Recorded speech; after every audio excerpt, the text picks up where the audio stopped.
Good morning viewers. శిశు వికాస నియమాలు. అందులో ఈరోజు 7వ వికాసమైన వికాసంలో వైయక్తిక భేదాలు గురించి నేర్చుకుందాం.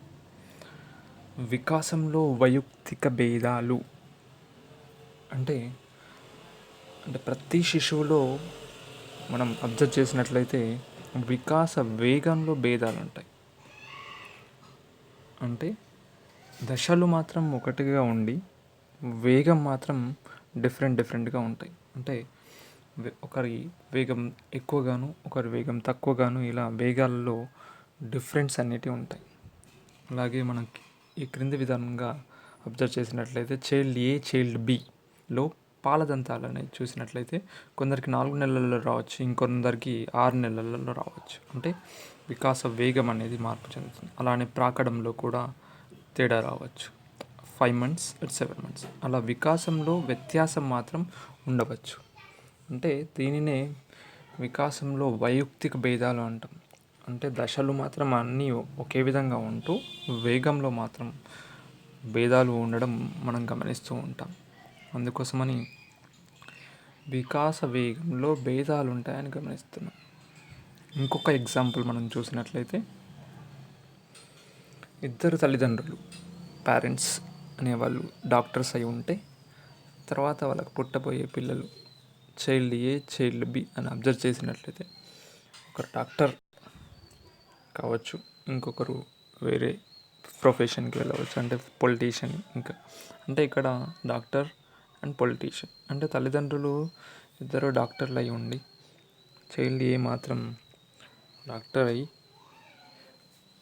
చైల్డ్ బి అనేది పొలిటీషియన్ కావడం వల్ల ఇక్కడ వికాసంలో వ్యత్యాసాలు అంటే వికాసంలో వైయక్తిక భేదాలు ఏర్పడ్డాయని మనం గమనించవచ్చు.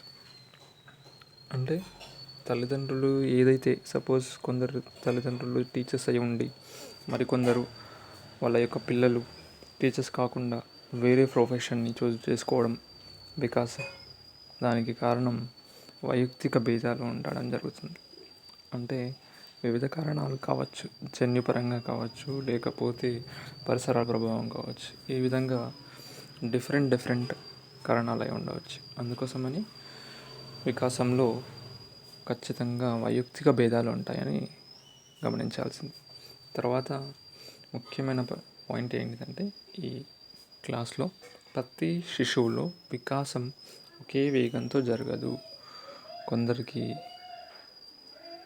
తక్కువగా ఉండొచ్చు వికాసం అనేది, కొందరికి ఎక్కువగా ఉండొచ్చు. అంటే డెవలప్మెంట్ అనేది కొందరికి తక్కువగా ఉంటుంది, కొందరికి ఎక్కువగా ఉంటుంది అని మనం గమనించవచ్చు. అందులో మనం చూసుకున్నట్లయితే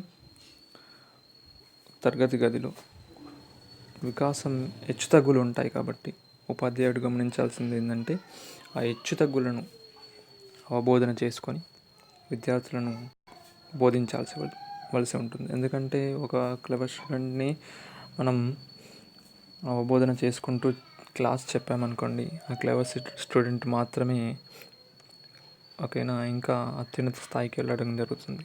అదే ఒకవేళ డల్లర్ స్టూడెంట్ని పట్టించుకోలేమనుకోండి, ఒకటి వికాసం అనేది కొంచెం తక్కువగా ఉంటే అప్పుడు మనం వాడిని పట్టించుకోకపోతే తర్వాత వాడు డల్లర్గానే ఉండిపోతాడు. అందుకోసమని కావున ఉపాధ్యాయుడు వికాస భేదాలను దృష్టిలో ఉంచుకొని అభ్యసించాలి. అది మాత్రం ఖచ్చితంగా ఉపాధ్యాయుడు పాటించాలి. ఒకవేళ ఉపాధ్యాయుడు అలా చెప్పకపోయినట్లయితే తర్వాత వికాస వేగం అనేది వారి యొక్క ప్రభావితంలోనై ఆ విద్యార్థి 10th వరకు వచ్చినా కానీ వాడికి అక్షరాలు కూడా రాకపోవడం కానీ, చదవడం కానీ, రీడింగ్ కానీ ఇలాంటి ఏవి కూడా రాకపోవడం, వాడు 1వ తరగతి 2వ తరగతి నాలెడ్జ్ వరకు ఉండడం జరుగుతుంది. కాబట్టి వికాసంలో వైయక్తిక భేదాలు ఉంటాయని ఈ క్లాస్ ద్వారా గమనించగలరు. Thank you viewers.